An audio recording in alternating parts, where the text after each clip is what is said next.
welcome to DR Sports and welcome to Game Day Preview with myself, Flex, with Nicky Hawkins. How you doing? The Orkinator. The Orkinator, AGT. Don't know why I'm sitting next to you, bro. Don't know why I got this big smile on my face. Maybe it's 3 points. It's the Game Day Preview where we take a look at the biggest games coming up in the Premier League weekend. There has been some very interesting games in the weekend just gone. We're all experiencing different things. What's the matter, man? No, I just know what you're going to try. What am I going to try? Well, just the easy shots at Liverpool, I guess. No, we had that. We had easy shots already. We scored 2 of them, mate. We're fine. We've got 3 points. I don't need any easy shots. It's fine. First time since 2018 you've had chess. 100%, mate. 3 points. Don't know where the next one's going to come from. Yep. Smash a like on the video. Make sure you guys subscribe to DR Sports. And remember, you can join the members club as well. The link should be in the video description below if you want to join the members club here at DR Sports. We've got to get into the first set of fixtures. I'm going to start with you and your team. You lot got Bournemouth on Saturday, 3 o'clock. Nice, easy game to bounce back from. I hope so. Again, the same thing with all the games we've played this season. We've conceded the first goal. So that has to stop. This rot of having to come behind and try and win the game or get a draw has to stop now. We can't carry on playing like this. There's going to have to be changes in this team, Flex.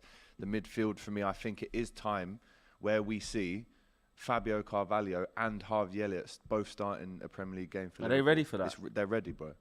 As in anything's better than Milner and Henderson together? Because they were crap. I wouldn't say that because I think in the Premier League, you still need at the most one of those two to play a game. So Fabinho's obviously been out of form, but you start him because he can easily turn that around. With Henderson and Milner now, there's going to be a lot of controversy about what their roles are going forward from this point on.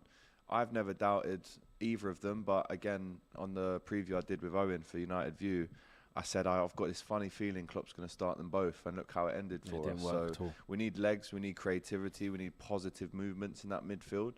And the cameos that I've seen from Carvalho so far against United, he could have won the game with that goal against Palace the other night. He creates stuff, he's tricky, he gets fouls on the edge of the box. I can't say that for Henderson or Milner, unfortunately. So the midfield needs to change, the defence needs to wake up, because if I'm Scott Parker and I'm managing Bournemouth on Saturday at Anfield, I'm saying, lads, get at these defenders. They're not playing well. Get amongst it, try and get the fans to quiet down in the first half an hour. And then after that, we build off of our foundation that they've made. So if Liverpool, again, I've said it so many times this season, if we don't score the first goal, we run out of ideas. Where is this Liverpool that used to knock 2 or 3 past the team like you in half an hour last season? We just haven't gone seen are the it days, so far. mate. They're Beginning not gone of the because end. we've still got the only player that we haven't got from those days is Mane, and Diaz is. And I would say Harvey Elliott have been our best 2 players this season. So Diaz is supposed to replace Mane. I think we've all seen what he can do, and we've only seen 5-10% of what he can do so far. Shows how important Mane was as well. Yeah, of course. But we can't, we also, in that United game, didn't have our best midfielder, our brand new striker, Kanate, who's been unbelievable next to Van Dijk. So we can all say, Liverpool missed Mane, but we also missed Thiago, Jota as well, who always gets a goal, Nunez. So it's I would say a lazy narrative to go with, Liverpool missed Mane so much. No, we're missing 7 or 8 first-team players, and that can't help. But the defence needs to wake up, the midfield needs to change, and the attackers need to be a lot more positive than I saw the other night in this game, because if Bournemouth get some hope with a goal or a missed penalty for us, then their confidence grows. Nicky, it can't happen. Outside of looking in at Liverpool, like AGT says there, they got a whole host of injuries. Yeah. They had 2 draws before that Manchester United game. They go and then lose to what was at the time, it could still be, but a very poor looking Manchester United side off the back of an awful defeat to Brentford. So they're in a worse position now, table-wise. Looking at them, though, like AGT says, is it just a case of they just need to get their players back, stay calm, and go again? Because some people I've even seen some stuff on social media. Klopp, I don't know about this and they're not all Liverpool of this fans, stuff. Yeah, they're not Liverpool fans. Yeah. Of course, injuries hamper anybody. Especially when you've got the type of quality that Liverpool have got. They've got world-class talent in positions. Thiago's a world-class talent. Salah's a world-class talent. Nunez I wouldn't say he's a world-class talent, but he's he's the top what they've got. So when you're losing players, even if you've got a little bit of depth, you're not going to replace world-class talent with world-class talent. So it's way too early. 3 games into the season, probably not the game they wanted. Coming off the back of 2, I wouldn't say poor draws, because I think that would be disrespecting the 2 teams that they've played, but 2 draws that you wouldn't have expected Liverpool to have. Milner, his legs are gone. You know, he's the fittest player though. Yeah, but he's the fittest player in the Premier League. Running around the field, but when you're getting into Premier League action, he don't affect the game anymore. Yeah, it's just don't affect the game. But he was I all have over to the shop. stick up for him because he came on against Fulham and was our best player on the pitch. He made a massive impact. But that's his 25 role. Minutes. That's his role. Coming on. It is, though, do you know what I mean? I just think 2022 Yeah. having to rely on Milner to come in this and man be was that playing in the guy. Premier League He's the best, 20 years That's ago. what I'm saying. He's a seasoned vet, and it's like you said, legs. Okay, he's always got a good set of lungs, but in terms of being the guy to impact the game, But this is why we need a midfielder. 100%. Of course, 100%. But it's way too early to be writing Liverpool off of anything, because we know what they're capable of. You out the title race now? No, I don't think you can say Too early? after 3 games. It's way too early. Listen, we could beat Bournemouth and go on a 15-game unbeaten run. It can easily happen, happens. and we've done it before. Yeah. We've shown that we can have a few slippy results and go again. But the win, the goals have to start flowing now. You can't be writing teams out of a title race when they've still got teams around them to play. Yeah. You know, 3 games into the season, you can't write anybody out because they've still got to play Manchester City twice. They could take 6 points off them, and that's them, that deficit already made up. So you can't write anybody out of a title race out of threat. We shouldn't even be looking at the table at 3 points. After 10 games, Nicky would say that. he's looking at the table. No, I'm not. He shouldn't still be. I'm not. But No, I'm not. Well, you got your 3 points. Well done. No, mate, we're talking about Liverpool, Bournemouth, mate. Why are you fighting? Look, see how right it is. I didn't even bring up Man United, and he's bringing it up. That just proves that's what they do. They say everything's fine, trusting Klopp and all that. I'm but not still happy, bring it am up. I, that we've not won a game Well, why yet? not? It's going to be Of course all right. I'm You're not. going to come back. Yeah, trusting but right Klopp, now, everything's going to be fine. Bro, you know I trust in Klopp. You know I'm fully confident that we'll turn things around. But right now, I need to see a massive response on Saturday. No, you do. And look, Massive. you know, anything less than 3-0 is not acceptable. Being a neutral in this, Hardly I think a neutral, you'll you know what I mean. For the purposes of this show, honestly, okay. I think you'll beat Bournemouth. I Yeah. think you, of course, I do think you'll beat Bournemouth. You know better than me what it's like if your team concedes first and stuff like that. But I just don't envisage that happening. Bournemouth have actually been dealt quite a difficult hand, actually. Villa at home, City away. But they've won a game, though. I know. They've won a game. I know. Well, I'm going 4-1. 4-1, yeah? Yeah, I'm going to stick with AG. I think 4-1. I think they'll concede because their defence hasn't been great, but I can see them blowing Bournemouth away. Bournemouth can't. Hope so, man. I'm not gonna argue with that. Martin says we'll demolish United 2 at their ground. We will show Liverpool how it's done. Who? Is he a Bournemouth fan? Must be a Bournemouth fan, yeah. Even Milner is shocked with these minutes he's getting, says Uncle Temmie. We will turn things around, says Anita. Must be obviously a Liverpool fan. And K1 says, yes, Flex, I woke up so early. I just woke up now, so I tuned into the show. It's not that early. Yeah. And Ryan City says Arsenal will drop points soon as well. So, yeah, there's a lot going on in the chat. Make sure you guys get involved. Unanimous win here for Liverpool. How sweet would it be if that didn't happen? Imagine that. You still If that doesn't happen, Imagine. then it's proper Is it panic stations Panic then? stations. Okay, Yeah, fair it enough. is. Let's get on to Arsenal. Ran out very, very comfortable winners against Bournemouth in their last game. Put them to the sword. Jesus disallowed goal. Could have been 4. Cigars out. Great performance for them. Football, that. Champagne football, top of the league. Nicky, they play Fulham at home. We were talking a little bit about Fulham, and you said, physical team and stuff like that. Yeah. How do you see this one, and how do you see Arsenal? Arsenal been fantastic. Fantastic. Best team to watch right now. Yeah, best team to watch. Playing the best football. All going great for them. These are the tests. These is where you're going to see what Arsenal are made of, because these are the games where physical team coming in, start making it a scrap rather than playing the pretty football, and we're going to see what Arsenal are made of now. But that being said, they've got enough quality to beat Fulham, even though Fulham have had a fantastic start. But if Fulham can entice them into a fight, this could go any way.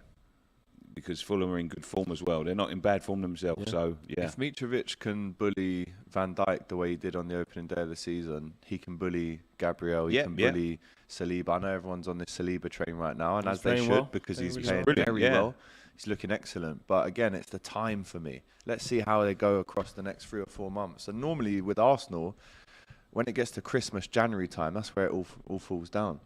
Traditionally. So if I was it's a very an Arsenal different fan, Christmas this season. Of course. But if I'm an Arsenal fan, I want to see Arsenal still within the top 3 conversation come March, April, because that would represent a very positive season for them. But the test is go to Etihad and win. Go to Anfield and win. Go to Old Trafford and win. You know what, Stamford Bridge and win. Do you know what? Yeah, and they did that. They won there last year. But really, it isn't even just about that, It's about go there and not lose. Yeah. Beat them teams at home as well, and just be generically more consistent. We've seen, look at last year. Look at the race for top 4. How disgraceful it was. Because usually teams in and around that area just can't put it together. If Arsenal show any little bit of form and continuity like they have been doing, okay, it's only 3 games, but if they do that up until even up until the World Cup. And Liverpool still trying to find their feet, it changes the complexion of it. Because if you come back out the World Cup and you go, I tell you what, we're third. Liverpool are only, they're 3 points behind us. They still haven't got going. We're only 5 points off City. Or it just changes the feel of things. This is where mentality comes in. This is the mentality for Arsenal of late. In the last 10 years, say. Severely questionable. It's severely questionable. This is when they start. Last season, they collapsed. I'd say 15 years. Very winnable games. Last, isn't it? They collapsed. They collapsed and let Tottenham sneak past them on the last day of the season. It wasn't good enough. And they've got to get their heads right because at the moment, Chelsea have been beaten. Liverpool are not at the race. They ain't won a game yet. Man United have been beaten twice. There are spots there for Arsenal to take and they can solidify themselves. But it's now getting that mentality right. Can Arteta get them players to get that mentality right? There's some good players there, but it's all about... do you know what? You win games in here sometimes. That's it. You mentioned a mentality. Zinchenko and Jesus have won, 8 leagues between them in the last, 5 years? Smart signings. Very smart signings. Surely that is the difference between finishing 5th and finishing 4 above. Those players that have been there and won it. Because Arsenal don't have any of them players in the squad. Yeah. They're all passing around medals saying, do you want to have a look at it? This is what it feels like. So Zinchenko is a captain material, I think. So surely the mentality that he brings from City should help them. Charali says, "Get our heads right?" ? Yeah, that's what you need to do. And Saksham says, "Young team has been matured a lot. Definitely, Mikel Arteta is doing a good job of that." Splashnet says, "Definitely about maintaining. We don't want to get ahead of ourselves," is what I will say. Tough game for Arsenal, says Ant is travelling. Tough game for Arsenal, but a 2-1 win for them. Arsenal win easy. Fulham want a fight. Arsenal lost 13 games last season. Can't see them losing more than 8 this season, says Wesley Keats. Still not great 8, but I'm going to go over 2-0 Arsenal win there. 2-0 Arsenal win? What are you going with? 2-1. 2-1. Arsenal. I'm going to go 3-1 Arsenal. 3-1 Arsenal. Mark T, thanks for the super chat. He says 4-0 Arsenal. I feel like out of all the clubs, we are the most prepared team. We've been starting strongly too. Spurs starting well, but wasn't too convincing. So yeah, strong words there from Mark. Let's get on to the next game. Let's talk about Chelsea. Let's do Chelsea because Chelsea got absolutely smashed by Leeds. Off to a poor start from the mistake from Mendy. They're obviously still in the hunt for a striker. A lot of links and rumours talking about Aubameyang coming to the club. They've got to get one. Tuchel making some excuses or saying we haven't got this and we haven't got that. They're not quite set yet. But they're absolutely struggling. That's what we do know. Even when they won against Everton, wasn't convincing. Not at all. Played really well in the first half against Spurs. Should have probably seen it out. Fair enough. But again, London derby is up for it. Then as soon as it was up against it, away game at Leeds, 3 o'clock kickoff, whatever it was, 12:30, whenever. Can you be at it? I think it was a 2 o'clock. Sorry, yeah, that was it. Super Sunday. Can you be at it? No, no, they couldn't. And they play Leicester at home, and Leicester struggling on confidence themselves. Brendan Rodgers has got a tough job there. Their best signings could be maintaining players, stopping Fofana leaving, stopping the likes of Maddison leaving. Without Fofana training with under 23s at the moment. So, yeah, absolutely trying to force move to Chelsea. So, on Chelsea, firstly, how are you seeing them going into this game? Man, inconsistent.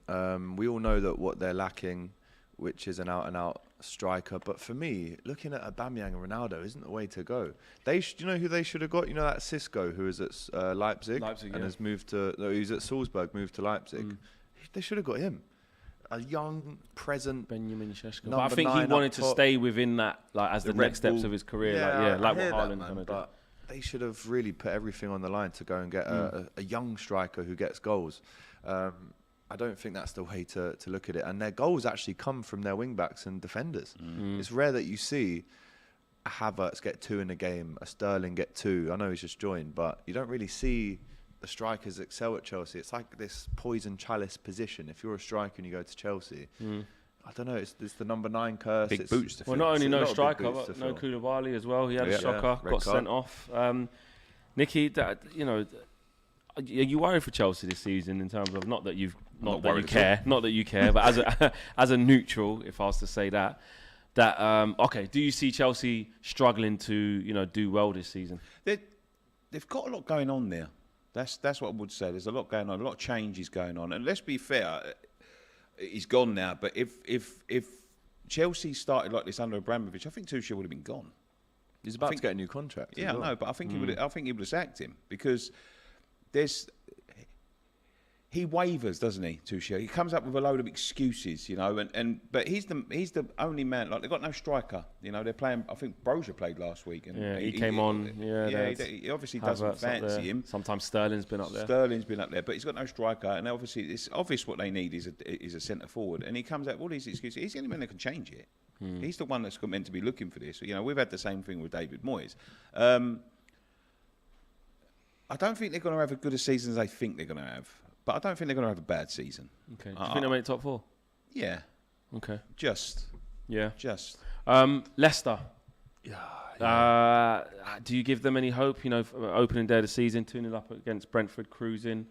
They go and lose. Second game of the season, smashed by Arsenal. Third game. They lost against Southampton as well, didn't they? They were up in that one. Again, they have players that can really damage teams and hurt teams. If Maddison gets on the ball and Vardy gets behind that makeshift defence with no Koulibaly, then Chelsea are in trouble. Leicester do still have players that can hurt you, but their form is and their lack of activity in the window is frightening. All I hear about Leicester is their players leaving. No one's coming in. I mean, they were playing Perez even yesterday, they won in extra time. What has happened there? I don't understand what's happened. Oh, wait, is that penalties? The ceiling's been reached, man. The ceiling's been reached. Leicester win on penalties last night against Stockport. Yeah. 3-1 on pens. That's poor, man. But the ceiling's been reached with them. What they should have done is when they had Maddison, Vardy and everyone firing on full cylinders, they should have invested again. But they let the squad kind of just tick on, innit? Yeah, and then because they've kind of come just short of the Champions League each time, don't get me wrong, and then obviously they've won the FA Cup, which spurred them on. They've overachieved, really. Yeah, and then I think what it is that actually it proves just how difficult it is for clubs who are outside of that top 6 with the big boys to really break in and stay there. That continual investment, holding on to your players when people come swooping in for big money. Fofana's unsettled now. They managed to keep Jamie Vardy, okay, fine. Tielemans looks like he's just waiting for an Arsenal bid to come through before he might leave. I don't know. But, it's just that continual battle against the big boys that just, and to be able to invest at that rate just seems like they've just stagnated a little bit, innit? Yeah, and that's the problem, isn't it? When you stand still, you go backwards in the Premier League. You can't stand still for even half a season. Yeah, because there's everyone's improving. Everybody's improving. Give me a prediction. I think Chelsea beat them. Yeah, I think Chelsea beat them 1-0. But I don't think it's going to be close like that. Yeah, because actually Chelsea aren't high scoring right now. But their defenders might Sterling get involved. Gets his first goal this weekend. Yeah. Going with that, Nick's going close, tight 1-0. I'll go 2-1 Chelsea. Just 2-1 Chelsea. I think Chelsea will nick it as well. I'm just not confident in Leicester right now. I just think they're in a bad spot. Travali says Tielemans probably not focused right now. Chelsea 1-1 says Sasko. Hi Nicky, AGT Flex. How are you all today? Says Tenditum. He's a member. Look at his emoji. Green. Got his emoji. Remember, you guys can join the members club as well. Link is in the video description below, and it's also pinned in the chat if you'd like to join. Carizzo says 1-1. Adewale says 3-0. And Sterling hat-trick incoming, says Iman. So a lot of people think Chelsea will get the job done. Man City against Palace. Palace coming off the back of beating... who did they beat? I forgot. They won against... Villa. Yeah. They beat Villa 3-1, actually. Yeah, from Ollie behind Watkins as scored well. from early doors, and then they came back and to pile the pressure in on Steven Gerrard. Going away to Man City. Listen, just their last away game was against you. They set up in like they a can get 5-4-1 or 4-5-1. Zaha up top on a counter-attack with Eze. Elise coming back into it now. They can cause City problems. You look at what Newcastle did to City the other day. This is a tasty game. It really is, and I think if you ask a City fan, any side that have come to the Etihad in the last 5 years and really done well, it's Palace. And Southampton. Weird, isn't it? But yeah. I think Palace they've got this underdog mentality where they've got no fear going to the big places and playing. Again, consistency is the thing for Palace. They've got the players there. It's just getting the best out of them. Eze, what a player he is, by the way. What a game he had against Liverpool the other week. It's unbelievable. So if they get him firing, getting him behind them lines, as we saw Newcastle do with ease, by the way, in that first half, they can be got at, bro. They can be got at, trust me. And I think Palace, with their record, with their confidence of getting a draw at Anfield, Zaha's on fire. He's started so that well. could Some be of a his draw, finishes that have one. been clinical. The left foot one against Villa was brilliant. Obviously, the one against you was fantastic. That could be a draw. Yeah. I'm going to go 2-2. You're going to go 2? Yeah, I'm going 2-2 over here. It's a tough one. City coming off the back of that draw. They struggled started really well against Newcastle. Then Newcastle just absolutely blitzed them, done really well, and then City showed that mentality, come back into it, but not all their own way. But Palace have done quite well against City, if I remember rightly. Yeah, they have. And believe they have. they've had a couple of shocks against them. They're no mugs. Vieira's made them a good side, Palace, and they have got some talent, some attacking talent. City are going to beat them, though. Yeah. City beat them 2-0, I think, this week. What have you made of City? Picking up where they left off, or a couple of teething problems getting Haaland in? I think with City, it's just business as usual. They just get on with it. They grind. They take a while to hit their groove as well. Yeah. Like, they always have this at the beginning of the season. Might draw one, might lose one, or whatever. But then they're playing a friendly tonight, by the way, against Barcelona. Against At the Barcelona? Nou Camp. Big Steve's out there. They're At the playing, Nou Camp? yeah, because it's like a fundraising event. Fundraiser. Because Barca need the dough. They're playing a friendly tonight. Man City v Barca at the Nou Camp. Are they actually? For sure, yeah. Crazy, isn't it? What's your thoughts on that? It's crazy. Is that true? Well, let's get our facts right. Get it up. Bullshit? Get it up. What, a genuine, first team? I did hear Told this, you, bro. Yeah, I did hear this. Look, you just scroll past Is that the it. squad announcement there? Is that the squad? It's there. No Look, club way. friendly today, 8:30. There you go. What? Is it literally to help them? I can't believe what I'm seeing. Yeah. Big Steve's No. there, Getting bro. all the old boys back to get them some dough. Yeah. What on earth is that? The match is set up to support ALS Great cause. research on behalf of the poor former timing. Pep Guardiola's assistant, Juan Carlos, who was diagnosed with a disease in early 2020. Okay, well, I think we need to be careful to say, is it to raise money for that thing, or they're saying it's, somebody Hey, who with had the Barcelona, you disease. can't. And Pep's I Barcelona. can't trust them. I can't trust them. Interesting. So if it is for that, amazing. But do Yeah. it in July. Yeah. Do you know what I mean? Yeah, he was diagnosed with a disease in early 2020. He was the assistant at Barca from 2003 to 2010, and again from 14 to 17. So obviously someone close to the hearts of Barcelona fans, and probably Pep Guardiola as well. But just very off that it's in the middle of the season. Very, very off. I think do with that information as you will, whether you think they're trying to invoke another Imagine if economic Haaland lever gets or a I don't snapped know. leg in this one. But that's What's going to happen then? Depends what they go with, Insurance? isn't it? I mean, what is it going to be? Just the kids? Or that's fascinating. That is. You don't normally see that, especially 3 games into a season. That's as what I well. mean. It's Do that in July. Unbelievable. But you know what? It's to raise money, so obviously that's for a charity, which is fantastic. But it is weird that it's in the middle of the season. City are going to bounce back, says Arslan. City always bounce back. Crystal Palace are going to feel the revenge. I thought Palace would feel the revenge of Liverpool not doing the business at Fulham. And look how they perform. So I'm going to give Palace a lot more credit than that, like what you did. They're trying to pay off Rafinha in instalments. Adam Levitt, West Ham fan, says we are massive. And charity game, so they can steal the money most likely, says Wolves F1. I heard Lewandowski got his watch robbed the other night. Oh, really? Did he? Yeah. It's probably De Jong trying to get some dough back. Nah, he's all right, man. He's back part of the furniture. And the latest member of the DR Sports community membership is Sour Diesel. Welcome to Tier 1 as well. You got your emoji there. I think you just put a Robbie emoji. Saw his round head there a second ago. So 3. What are you going with for this one, actually? 2-0. 2-0? 2-0. 2-2, mate. 2-2. I'll go with a 2-1 Man City win. I think they'll just get it done.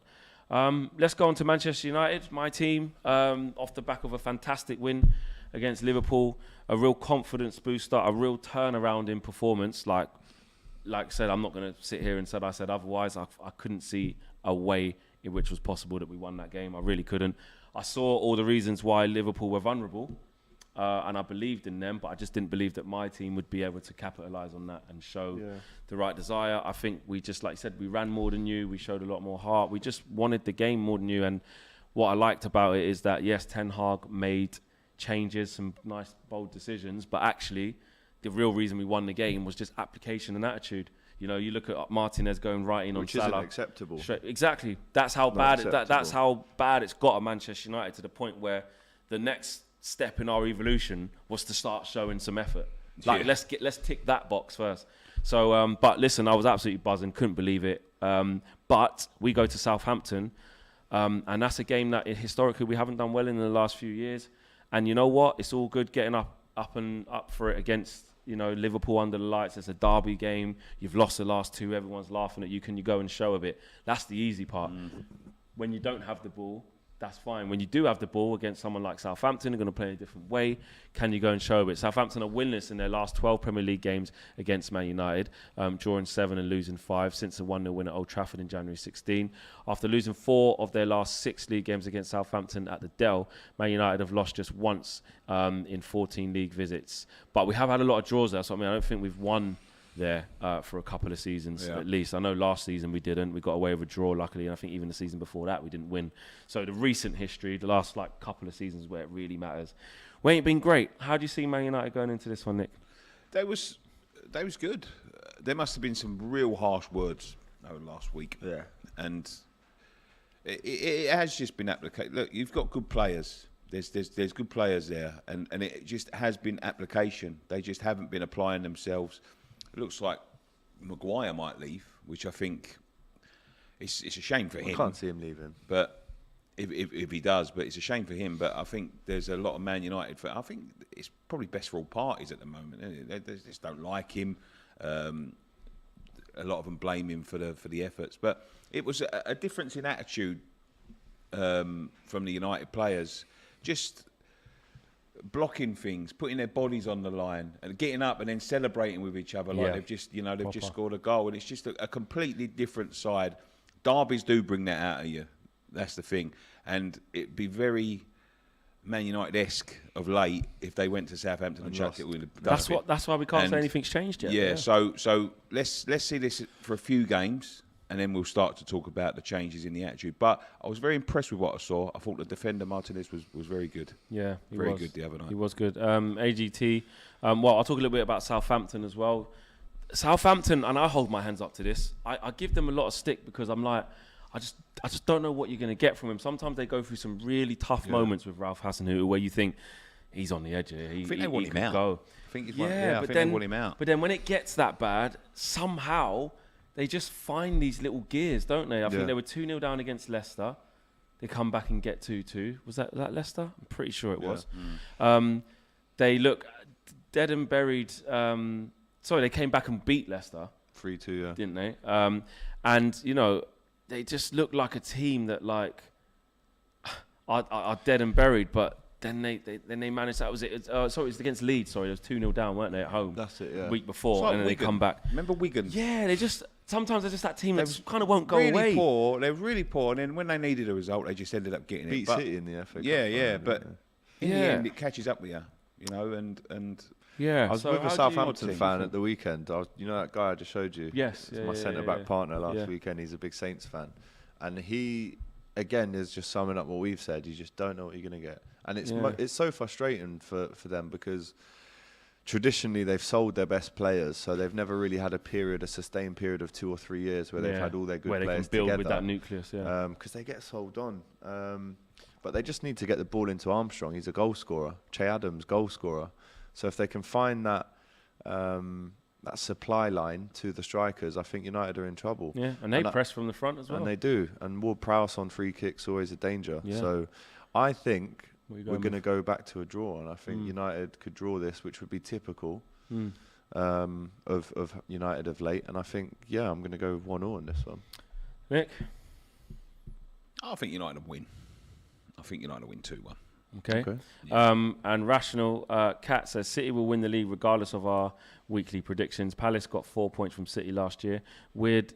It's weird that a Liverpool fan's thinking about Haaland getting a snap today. Come on, get a grip. I didn't ask for that to happen. I said what would happen if someone gets a big injury. Yeah. We'd all be fuming about the fact that it was even played. So don't blame me. Blame the organisers. That's exactly what you said. You didn't not say that. Wish that he gets that. Me, I'm going to be really honest with you here. I have to stick to a ritual that I used to stick to when we were winning games once before. So not for a long time. But I can't give a prediction on this because I feel like I'm going to jinx it. So I'm going to play it. I'm just going to stay out of this one. Okay. I just feel more comfortable doing that if everyone will allow me to do that. Is everyone all right with that? Yeah, I'll go. Yeah. All right, cool. West Ham, Nick, let's get to your team. Bottom of the table. 3 games, 3 losses. No goals. I know this is going to sound like a mad question because I haven't watched them for 90 minutes every game like you do. Is it as bad as that sounds after 3 games? I think we've played a difficult run of fixtures for any side. You play the champions on the first day, then you play a newly promoted club at home who haven't been in the Premier League for 25 years, and then our bogey side. We haven't beaten Brighton ever. Really? Since they've been in the Premier League, yeah. We haven't beaten them. It's like 9 or 10 games, isn't it? Yeah, it's 9 or 10 games. We haven't beaten them. So, what's happened? In terms of a 3-game run that you want at the beginning, they're the worst. You know, at home to the champions, a newly promoted team away, and then your bogey team. Okay. So Sunday it was bad. Yeah. It was bad. It was the worst performance I've ever seen under Moyes. Wow. Worst performance I've ever seen. Even like when he first come and you're trying to find your feet. It was Pellegrini-esque. Wow. When Pellegrini was there, the last days of him, it was that What did it lack? What? Just no effort, no application, no communication. Players just out of form. There's just circumstances. But saying that, the week before we went to Forest, we didn't particularly play well. And it was loud there. It was a lot of pressure, and they got the luckiest goal I've ever seen. It was. Defender come off of his knee, didn't even know it went in. And we hit the bar twice. We missed a penalty. We had so you one could see something in that. Yeah, there should have been a red card. We had a goal disallowed. There's not a lot you can do about games like that. So look, again, 3 games is too early to be judging, but changes have to be made. We've bought centre forwards. We've bought new players to play in these positions to try and mix it up. And that's where my criticism of Moyes is coming in at the moment. You're doing the same things against the same teams and expecting different results. It's never going to happen. They've got us scouted. So we need these players to come in. We haven't played with a centre forward for 2 years nearly, like a proper centre forward. He buys a centre forward. We took 18 months to pick this guy because he wouldn't jump in and he's saying, I've got to pick the right one and all this. And then he doesn't play him. And he's saying he's not ready for the Premier League. Well, where'd you get ready for the Premier League? Sitting on the bench watching. You can't. And he's saying about Cornet's not ready for the Premier League. He's just played a season in the Premier League for Burnley. It doesn't make any sense. Sometimes he's too loyal to players that have done him well in the past. But if you want to be a top side, and I don't class us as a top side. We've had 2 good seasons. I think I always said this season was going to be the marker to see if we have progressed into that. Because I don't think you can judge it after 2 good seasons. There's clubs in transition. People like Arsenal are picking players up and picking up form again. So this was going to be the real test. And if you keep on being loyal to the players that have done you well in the past, but like Aaron Cresswell. Aaron Cresswell's been a fantastic servant for West Ham. His legs are gone. But now he's trying to get in Emerson, though. They are trying to address that. They have got him in Emerson. Yeah. He signed yesterday. Okay. Yeah, but his legs have gone. You know, he's and these positions have been rotting, week in, week out, year in, year out. Sorry, but they're slightly less better every year until the point where they're no good anymore, and they just go, we've got to replace him now, and then we're sort of panicking to replace it. There doesn't seem to be any forward thinking in that. So, but if you want to be a top side, there's no room for sentiment. You know, Mikel Antonio, fantastic job, been with us for seven years now, but he's not cutting it. He fell off a cliff at the end of last season. Yeah, because he started really well, didn't he? Yeah, started really well last season, but he's not a centre forward. You know, you've got to get to the point where you say, right, thank you. But, you know, we want to progress to the next level. Well, you're going away to Aston Villa. And listen, you're talking about your team not being great. Steven Gerrard, you know, you lot's hero, you lot's legend. But he's having a tough time. He's getting a tough time getting some consistency. And look, you ain't asking for managers to get sacked and stuff. But equally, West Ham are under pressure. But if West Ham... I'll ask Nicky this afterwards about what happens if West Ham lose. But if West Ham go to Villa Park and do get a W... Steven Gerrard's under massive pressure as well. Yeah, it's an interesting game, this, because it's a must-win for both teams, and that normally means it's going to be a draw, just by sod's law. But if West Ham can go there and get a win, then the pressure is really turned on for Gerrard. I think his win percentage is now worse than Gary Neville at Valencia, which is awful. I think he's only won 4 Premier League games there so far. So that sounds again though, and his squad's good.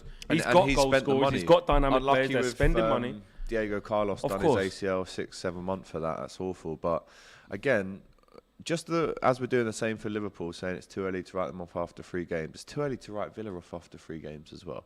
But is it not just the 3 games? It's like the kind of continuation from last season where he got that grace of he came halfway through. I think he's got a January transfer window. 10 games. You've added some. He's got a lot of quality there, and rightly so. I think Villa fans should be like. I don't think they'll give him 10.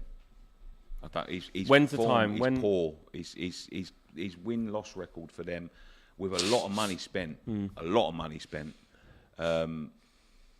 They're not going to give him till the 13th game of the season. That's a third of the season. I don't think they will. They're expecting a lot. Well, they gave Smith a lot longer than that. I know they. Is that with his history with the club, though, with what he'd done for him? And maybe, but if you're the owner of Villa and you're giving Gerrard all this money to spend, like, you've got to see some time pass before you see the benefits of these signings. Villa need Coutinho to step up massively. They need Ings and Watkins to score every week, basically. You said this. Do you remember in that first weekend we had? We was at Spurs Stadium, but you was going before he come there, and I was like, nah, he's still a good player. Then he scored against Man United in that week. And then what? Yeah. Nothing. He's not finished though, Nicky. I don't think he's finished. He's finished.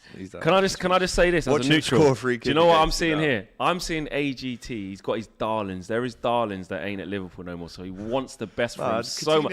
He's like, nah, Gerrard, like, he'll be, nah, come on, man, you can't. Nah, Coutinho's still like, mate, they ain't doing the business, mate. Right now, maybe say not. It as it is on your darlings. Maybe not. No, listen, I'd be a fool to come on here and say Gerrard's doing a great job at Villa, because he's not. And if this is the Gerrard that we're seeing now, get him away from Liverpool. I don't want him near if this is what we're seeing. But he's literally been a manager at Villa for 6 months? And 3 months of that have been pre-season? So give him a bit more time. But I know there are some Villa fans that that if it doesn't go well Saturday... Coutinho looked good against Bolton last night, though. I did watch that. He did look good. No, he looked good. I'm not trolling. Good. Like, he did play well in that, but it's Bolton, isn't it? I've got to go in and had a half-decent game, to be fair. Did you see the third goal? The goalkeeper. What was he doing? Look at Digne just went, I'll just pass it in there. Bring back Jussi Jokelainen, man. What is he doing? Ashley Young looked like he was 21 in that game. I know, that's what I'm saying. I don't like him, man.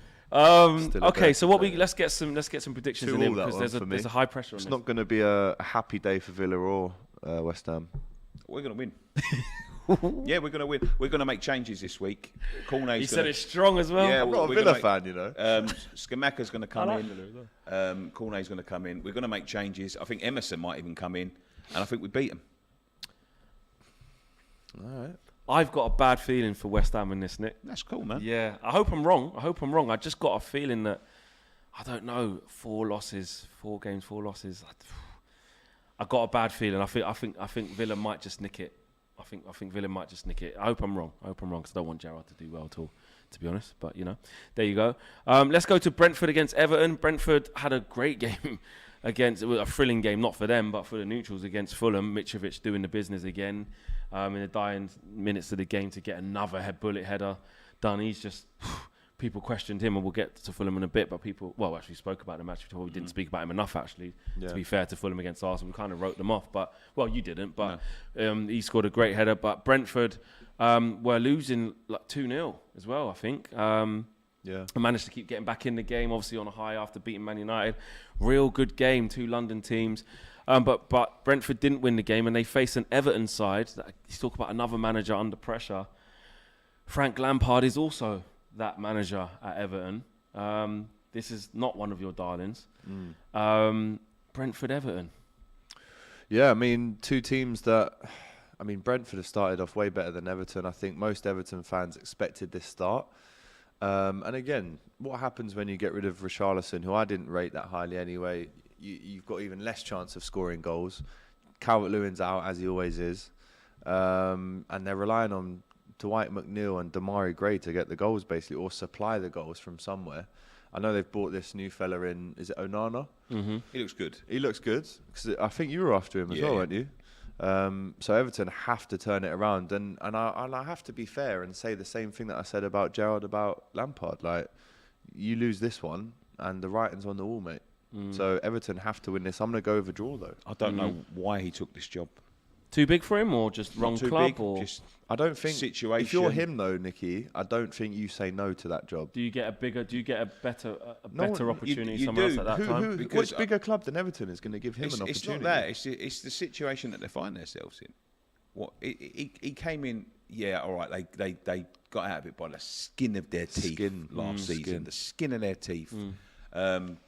But there's no. I can't see there being any wins for Lampard. I don't think he's that type. You see the way he's not going to end well for him. He's too naive as a manager, because he was going into that side last season. This is why they was losing games, trying to set them up to play a certain way, and they just haven't got the personnel to play that way. And he just kept on doing it. But with the changes that he's brought in, 2 new centre halves, I don't think so. New central midfielder. I think they'll go down. Wing up, really? Yeah, I think they're going to go down. They're losing. They've got no firepower, none. At the moment, yeah. At the moment, yeah. You look at Anthony Gordon has told him he wants to leave for 60 million quid to Chelsea. Yeah. Unbelievable. If they lose him, nothing there. If they let him go. There's still question marks over their financial fair play. I don't know whether that's been resolved. It's not going to be good for Everton. Everton got out by the skin of their teeth, and they've sold their best players. Lampard will be gone. But I don't think it gets any better for Everton. I fear for Everton because they are a big club. Yeah. But it's been mismanagement. People coming in, trying to make money off the club, trying to do this, trying to become, make a name for themselves. And this is football, I'm afraid. It's predictions. People that don't know football. Brentford at home. Yeah, 2-1. 2-0. 2-0. AGT. I'm going to go for a draw. Yeah, you said draw already, sorry. Yeah, draw, man. Score a draw. Just quickly on the last one, it's 38% in the poll for a West Ham win, 36% for a draw, and only 25% for a Villa win. So there you go on that one. And this game we've got, everyone's talking about Fulham for some reason. Fulham will beat Arsenal, says MKH. Fulham will beat Arsenal 2-0, says Jataro. I don't know where this has come from. K122K says 2-0 Everton. And Taditium says, will Everton become the next Aston Villa, whereby they get relegated with less than 20 points in 2016? Potentially. Yeah, exactly. Who else? Nicky Big Up says Vortex. Thanks, Vortex. And Frank Lampard is another Gary Neville. Yeah, there you go. Okay, let's go through the rest of these ones fairly sharpest. Forest against Spurs. Give me a prediction for that. How are you seeing Spurs in that game? Spurs been good. Not convincing. No, Wolves was a bit dodge. Yeah, not convincing, but picking up points where they've got to pick up points. Yeah. Maybe good's a bit too much praise. They've not been good, but they've got 7 points on the board. They don't need to be good if they're picking up points on there. Done well in the transfer market. I don't see nothing but a Spurs win here, I'm afraid. Nottingham Forest, they play, I know they beat us, but they're a bit naive. They've got a lot of players to bed in as well. Yes, I think Spurs roll. Draw last time out against Everton as well. So I think Spurs roll these, to be honest.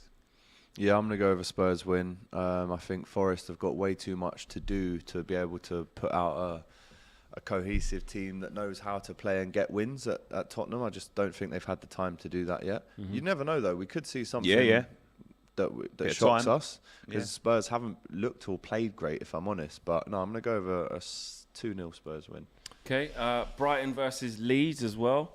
Leeds off the back of a fantastic win against Chelsea. Brighton off the back of beating yourselves. They're at home at the Amex. Can Leeds kick on the Jesse Marsh after a massive win, or could you see Brighton holding firm and they're in a really good moment? Great start to the season. Leeds were sort of like the Everton. They was in Everton's position last season. Really, like they only survived on the last day, didn't they? So I feared for them, but under Marsh, they've really impressed. He's reinvigorated them. They've sold their two best players, Richarlison. Hasn't affected them. And he's great start. He's shuffled it about, and it seems to have really worked. Got Rodrigo firing. Yeah, firing. He's top scorer in the league at the minute. So tough one to call this, Brighton. It is a tough one because Brighton are a very organised side. Especially at home. I'm going to call a draw on this one. Okay. I'm going to call a draw. I'm going to go with a Brighton away win. No, they're at home. Oh, Brighton to win 2-1 then. Yeah, I'm going to go with Brighton win. I think they'll just turn it up. Yeah, I'm going to go for a 1-1. Okay. And Wolves v Newcastle. Wolves had a decent showing against Spurs. Yeah. Decent. Had a couple of shots, especially first half. Probably should have scored. After that, frustrated, but didn't really create too much. Newcastle were brilliant for large periods against Man City. Awful start. Really good. Then kind of gassed out after they went 3-1 up and couldn't get that win. But there's a lot of positives there for Newcastle. They're going about their stuff in the right way. Tough team to play against, Wolves Newcastle.